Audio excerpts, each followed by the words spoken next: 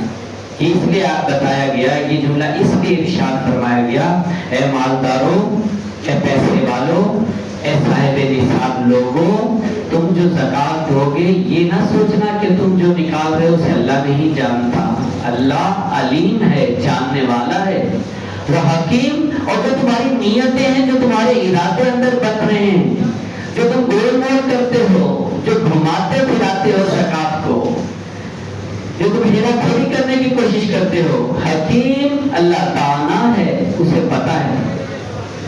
تو اس لیے ہمیں چاہیے زکوٰۃ جو ہے وہ دیکھ کر دیں۔